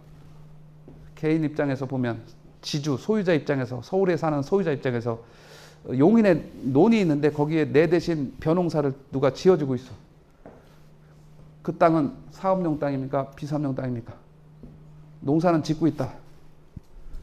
농지의 목적에 쓰고 있잖아요. 농사 짓잖아요. 휴경지는 아니잖아요. 사업용이죠. 그러면 어디서 봤을 때? 종부세에서 봤을 때는 사업용이에요. 근데 양도세에서 보면 비사업용이에요. 왜? 비사업용의 기준이 그거예요. 부재지주, 당해 시군에 거주하지 않는 자. 서울 시민이잖아요. 서울 시민. 근데 용인 시민 아니잖아요. 용인에 거주하지 않는 자가 가지고 있는 전답, 임야, 비사업용 토지. 그래서 그것도 양도세 중과 대상입니다. 그래서 비사업용 토지 가로하고 부재지주 토지가 개인에 있어서는 비사업용이에요. 양도세는 10% 더 낸다.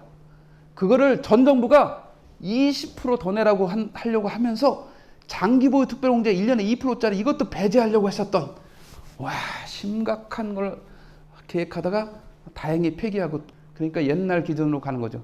주말 농장, 우리가 알고 있는 주말 농장도 비사업용으로 분리해 버렸어요. 도시민은 주말 농장 300평 미만 땅 사지 말라는 거죠.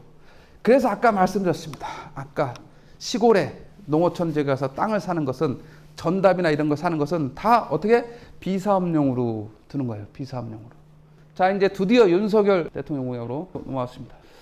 큰 틀의 방향성은 주택을 250만 원, 1년에 50만 원씩 공급하겠다. 재건축부터 뭐 이게 상생주택까지, 역세권 첫집, 그다음에 청년 원가주택, 임대주택을 1년에 10만 원씩 50만 원 하겠다. 그래서 이게 공급 주택의 핵심이 이겁니다. 250만 원. 자, 이게 어떻게 될 것이냐는 이제 잘 지켜봐야 됩니다. 쫙 보시게 되면 재건축 재개발은 민간 사업입니다. 정부 마음대로 안 되는 거. 47만 원. 역세권 복합 개발 거의 뭐 그래 보입니다. 민간 위주. 자, 면면을 보게 되면 정부 주도로 할 수 있는 게 차량기지, 공공택지는 이제 신도시 같은 거잖아요. 142만 원. 이거 지금 시작해도 현 정부에 입주 안 돼. 당연히 안 되겠죠. 5년 안에 입주 안 되잖아. 물론 이거를 3기 신도시를 염두에 두고 써놨을지는 모르겠어요. 현실성을 따져보는 거예요. 250만 호가 5년 안에 될 게 얼마나 될까 고민스럽습니다. 실체가 고민스럽습니다. 자, 재건축 용적률 300%에서 500%.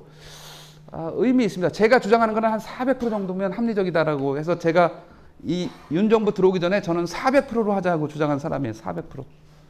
그게 일리가 있다고. 서울이 다 역세권이고 하니까 400% 밀도를 100%도 해도 뭐 기반시설에 문제가 없다. 도로나 이런 것들에. 자, 여기서 중요한 포인트가 하나 나옵니다.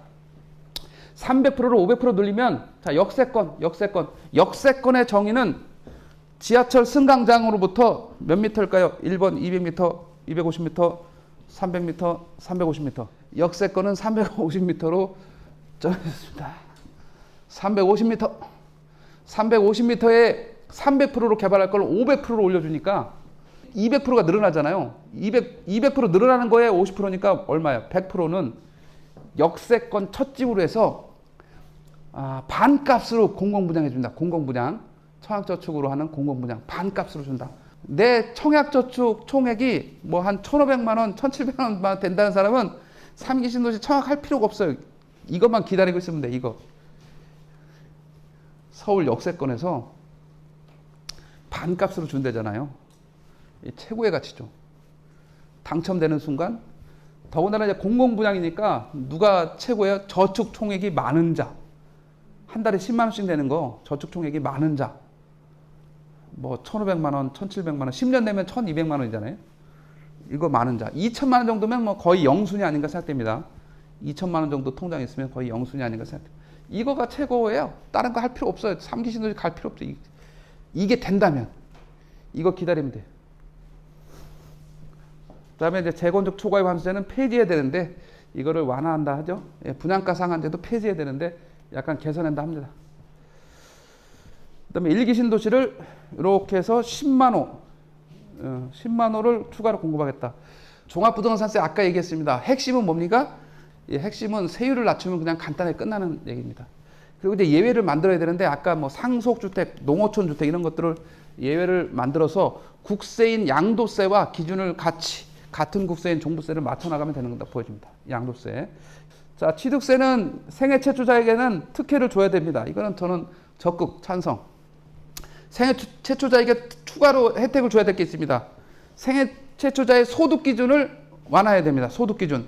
아니, 생애 최초로 집을 사는데 부부 합산 뭐 연봉에 7천만 원 둘이 합치면 1억 5천이. 이게 무슨 제약거리예요. 이게 제약하면 안 되죠. 제약을 할 수 있어요. 어떻게? 주택 가격으로. 9억 원 이하일 때만 정해준다. 이러면 되는 거예요. 그럼 9억 원 이하에서 연봉이 뭐 7천이 됐던 8천이 됐던 부부 합산 1억 5천이 됐던 생애 처음으로 집을 산다는데 그게 무슨 투기예요? 아니잖아요. 그런 사람들 혜택을 줘야 됩니다. 이거. 자, 서민주거 안정 이 가로 대출 규제 완화인데 LTV 80% 이건 아무것도 아니에요. 이거는 그냥 큰 의미는 없어요. 큰 의미는 없기 때문에 DSR 자체를 어떻게 예외를 만들 것인가가 관건이라고 보시면 될 것 같습니다. 자, GTX, 그레이트 트레인 익스프레스, 그레이트 트레인 익스프레스. ABC는 그대로 간다는 얘기고, D가 이제 김부선, 김용선인데, 이거를 김삼선으로 만들겠다. 김삼. 김포에서 삼성, 팔당, 삼성, 여주 이렇게 간다는 거고, 2노선은 뭐, 인천에서 김포공항, 정릉, 남양주, 순환선. 결론부터 얘기하면 의미 없습니다. DEF는 거의 현실화가 어렵다고 봅니다. 그냥 선언적인 의미라고 보고, 거의 되게 어렵습니다.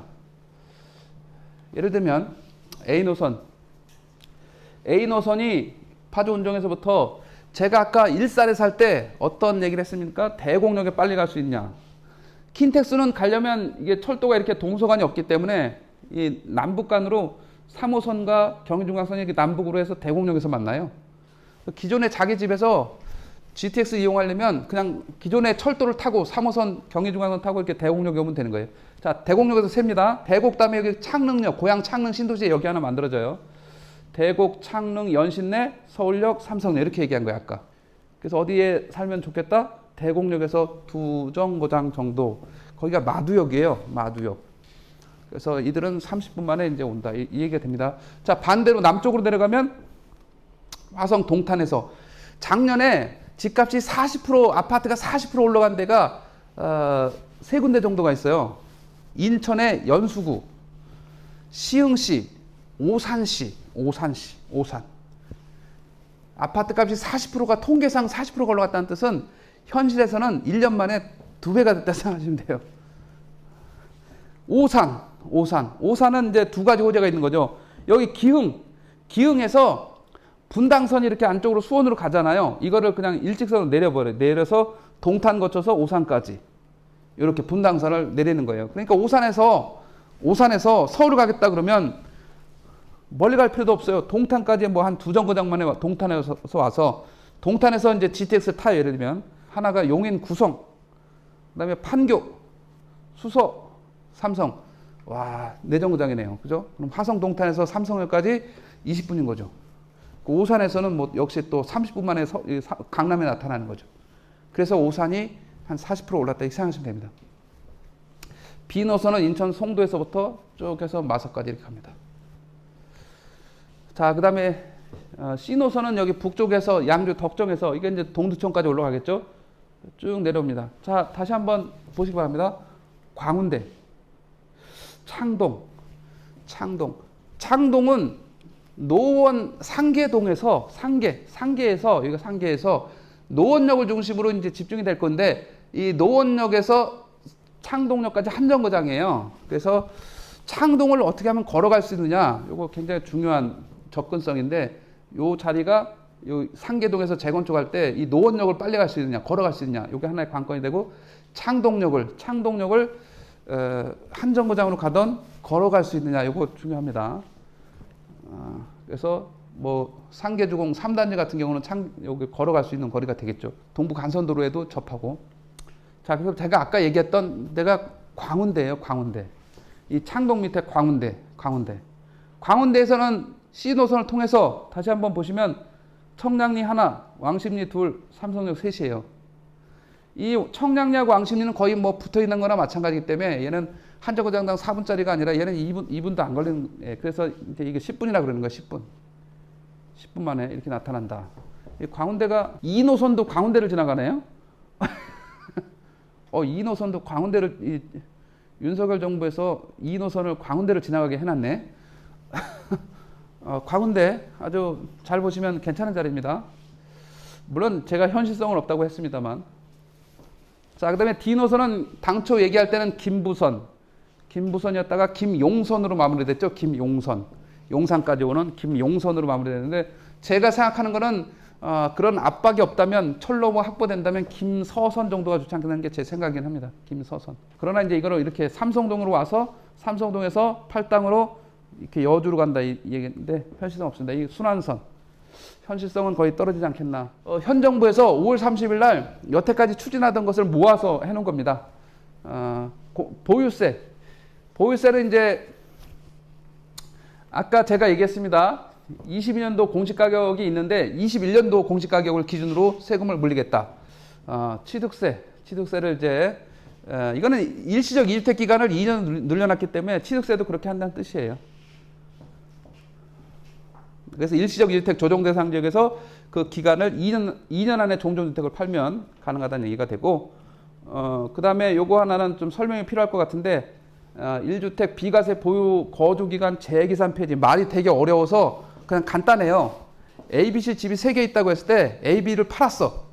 그러면 C가 남았잖아요. C가 1세대 주택 비과세를 받으려면 2년을 보유하다가 팔아야 된다가 종전에 그 3년 전 정도에 생긴 건데, 이거 없앴다는 거예요. 그럼 뭐예요?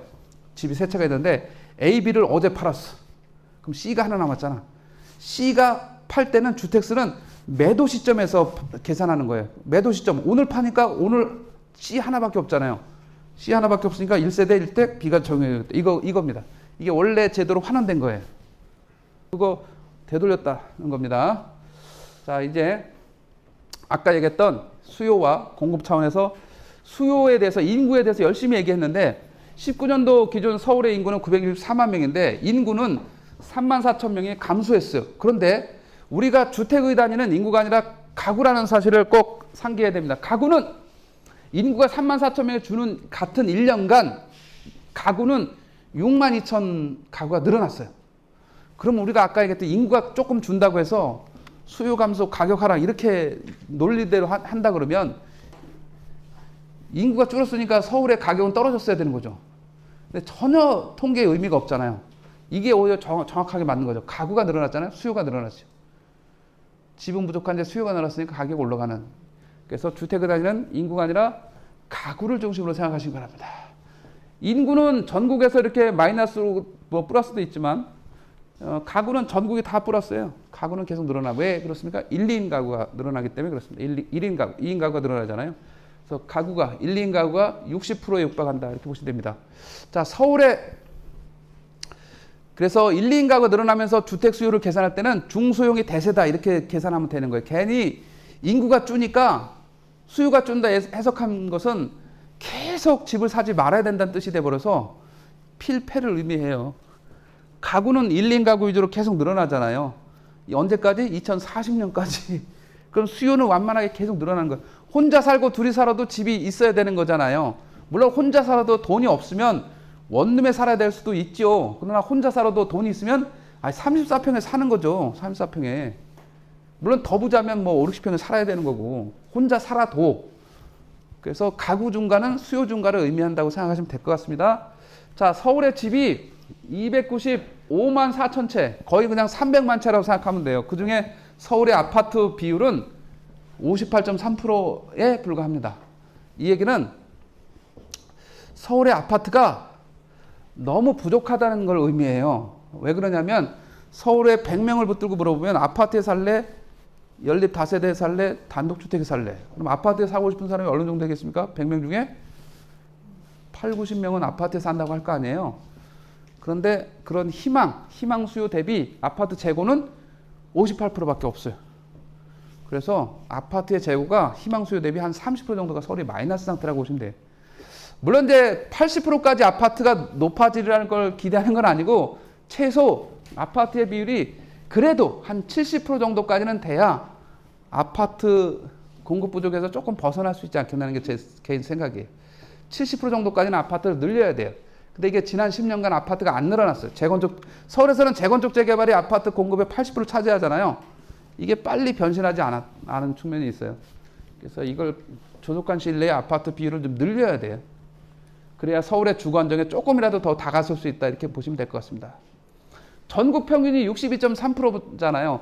전국의 도농이 다 섞였는데도 62.3%인데 서울은 58%밖에 안 된다는 게 우리가 알고 있는 상식 차원에서 아파트 공화국이라고 하는 서울에서 맞지가 않는 통계죠. 이렇기 때문에 서울에서 새 아파트가 나타나면 다 새 아파트다 해서 몰려가는 거예요. 그래서 서울의 외곽의 변두리도 34평 기준으로 싸도 12, 13억이 되는 거예요. 그래서 이게 더 늘려야 돼요. 그래서 중소형으로 늘려야 되는 거예요. 중소형으로. 왜냐면 1, 2인 가구가 대세니까 중소형으로 빨리빨리 늘려야 되는, 이게 시대적인 사업이라고 생각하시면 돼요.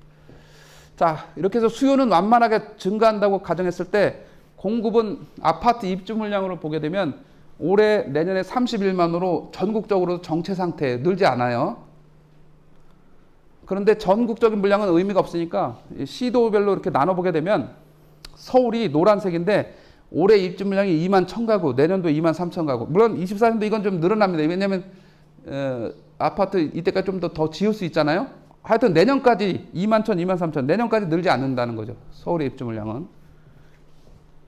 경기도로 갔더니 경기도도 똑같이 떨어져요. 경기도도.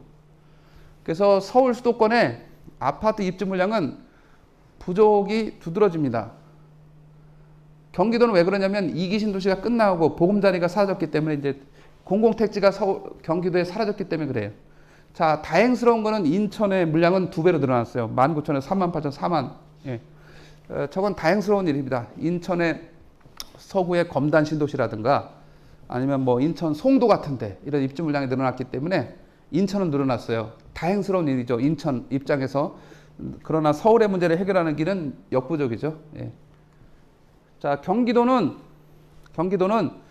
워낙 커서 시군으로 나눠봐야 된다. 시군으로. 그래서 이렇게 나눠본 거예요. 1등 올해 입주 물량 17,000가구가 들어가는 화성인데 내년도에는 10,000가구로 줄고, 그죠? 10,000가구 줄어요. 자, 2등은 고양시예요. 11,000가구 올해 입주했는데 내년도에는 고양시 아파트 입주가 750가구밖에 없네요.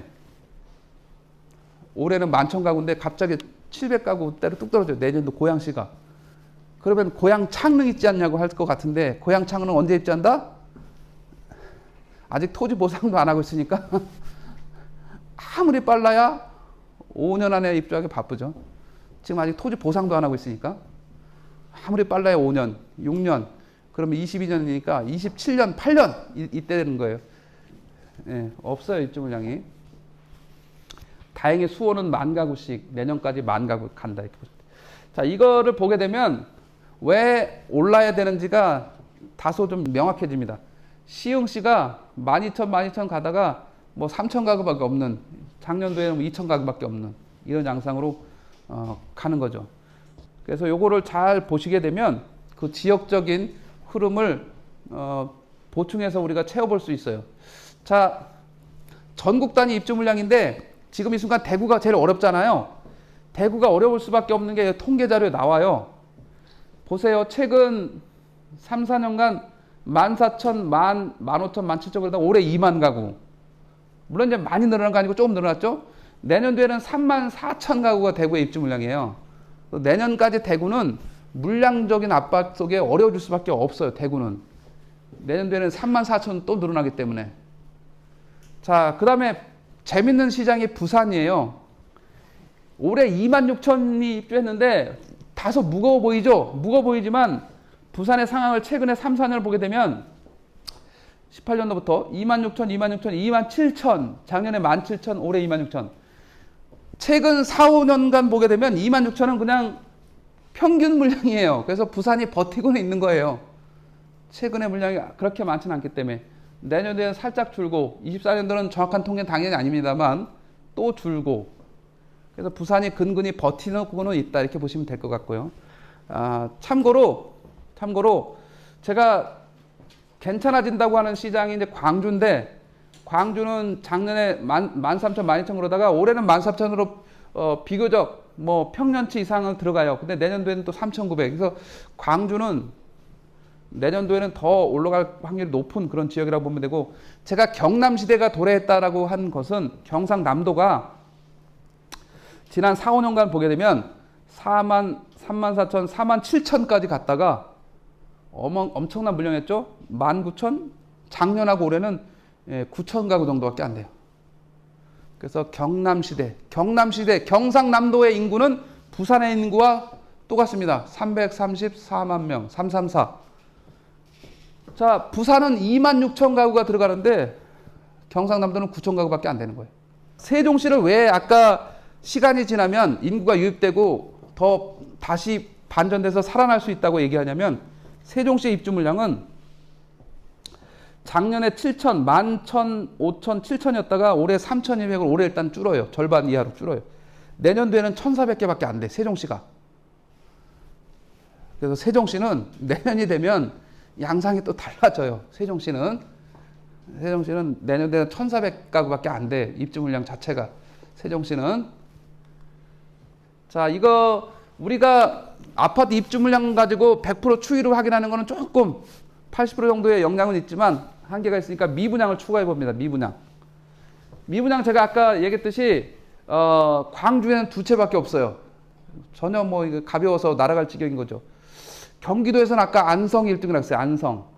서울 360가구 많이 늘어나긴 했으나 저거 가지고 누구 코에 붙이겠어요. 그죠? 인천 460가구, 부산 1000가구, 대구 6800가구. 그래서 대구가 입주 물량도 늘어나지만 이 미분양은 꼬리짜요. 꼬리를 보게 되면 이게 그 시장이 무겁나 가볍나 알 수 있잖아요. 대구가 벌써 미분양이 6800개로 늘어났어요. 6800개로 급증하고 있어요. 대구 시장이 어렵다는 것은 입주 물량도 늘어나지만 미분양도 늘어나고 있기 때문에 대구가 어렵다. 물론 이제 달서구, 동구 이런 위주로 지역적으로 늘어나긴 해요. 예. 자, 그 다음에 대전 460, 이건 뭐 울산 300, 이거 의미가 없죠. 강원도 1300가구. 강원도는 제가 강원도 뭐 경남, 전북 올해 좋다 그랬어요. 이 강원도 1300가구의 절반은 어디 있냐면 평창군이에요. 평창군에 거의 600가구가 있어요. 평창군하고 뭐 강릉, 속초, 양양, 강릉하고 춘천, 원주하고 상관이 없잖아요. 자, 경상북도가 여기 포항, 뭐 김천, 1번 포항, 2번 경주, 3번 김천 이런 정도. 그러니까 나머지 거의 부담이 없다 생각하시면 돼요. 그래서 미분양에서 딱 보면 어려워진 시장은 대구하고 경북 정도인데 경북도 특정 지역이에요. 포항과 경주, 김천 요 정도.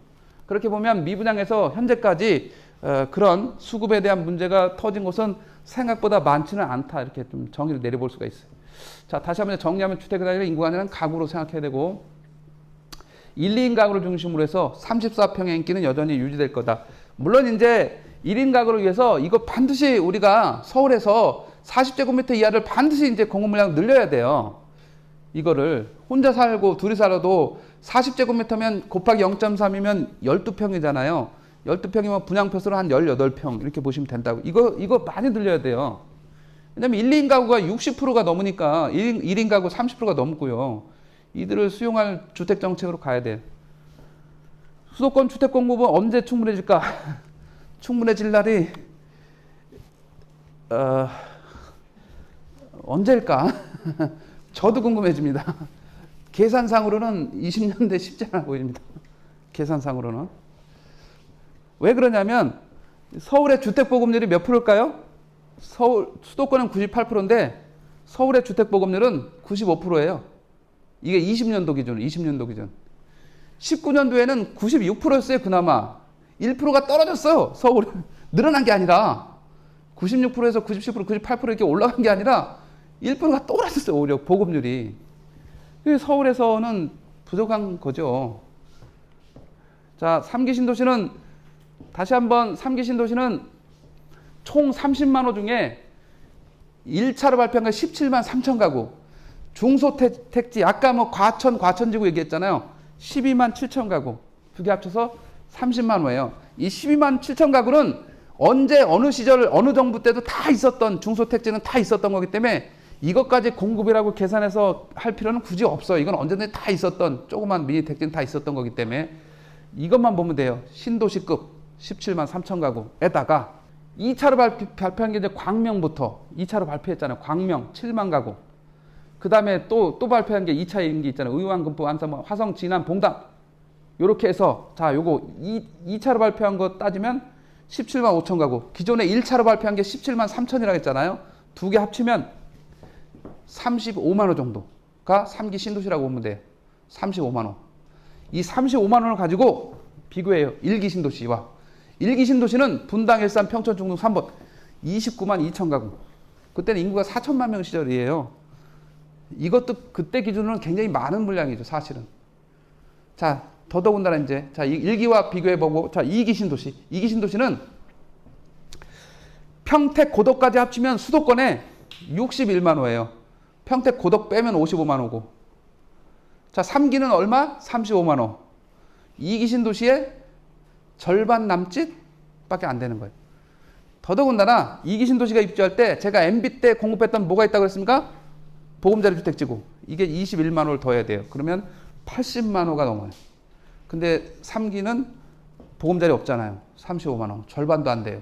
그래서 그 물량 가지고는 턱없이 부족하다. 왜? 서울 사람이 이 봉담에 가서 살 거예요? 3기 신도시의 역할은 우리가 기대하는 것만큼 크지 않습니다. 크지 않습니다. 화성 여기 가서 공급해봤자 의미 없습니다.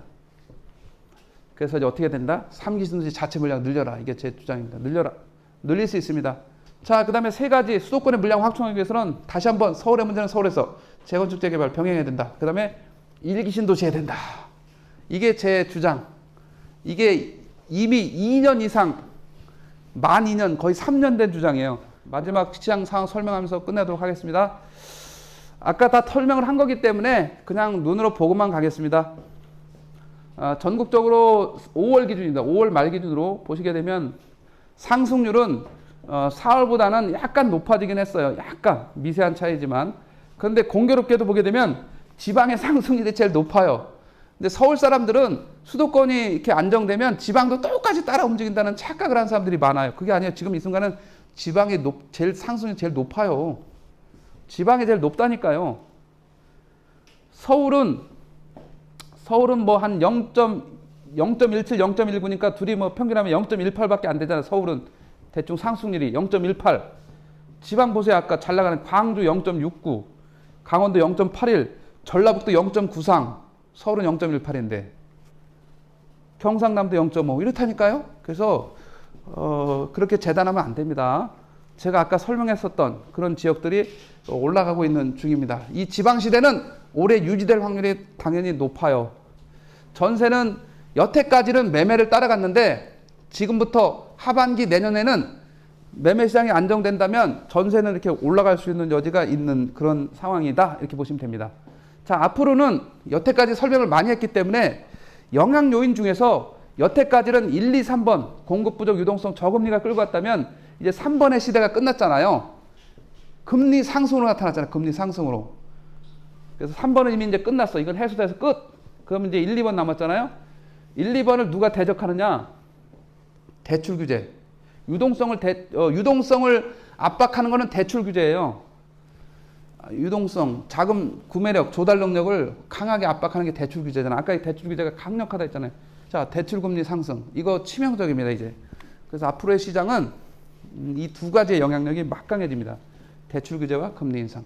자, 금리 인상은 지금 정확하게 주택담보대출 금리가 4월 말 기준으로 3.90인데 이게 0.1 남았어요. 4% 넘게 되면 1차 조용해지고 이게 5%에 육박하면 급격한 위축으로 시장은 끝난다 이렇게 생각하면 됩니다. 자, 금리가 5%에 육박하면 여태까지 주장했었던 설명한 공급 부족은 아무 의미가 없습니다. 공급이 부족 아예 사질 않기 때문에 이 변수가 의미가 없어집니다. 1, 2번이. 이게 4%를 1차 넘으면 1차 한계. 이제 0.1% 남았어요. 평균 얘기하는 겁니다. 평균 3.9라 그랬잖아요. 3.9. 그래서 주택시장은 금리 하나로 완벽하게 제압돼, 대출 규제로 완벽하게 제압될 날이 멀지 않았다. 이렇게 보시면 됩니다. 자, 추이는 다 꺾이고 있습니다. 매매, 전세 똑같이 이렇게 꺾이고 있습니다. 인천, 경기. 꺾인 지 한 6, 7개월 됐습니다. 사실은. 대구는 심하게 꺾이죠. 심하게. 부산도 꺾이는데 버티고 있는. 자, 이거는 추이지 가격선이 아닙니다. 추이랍니다. 추이. 추이님이 다 꺾였어요. 울산 마찬가지. 자, 제가 아까 했던 경남 버티고 있습니다. 경남 버티죠? 버티고 있습니다.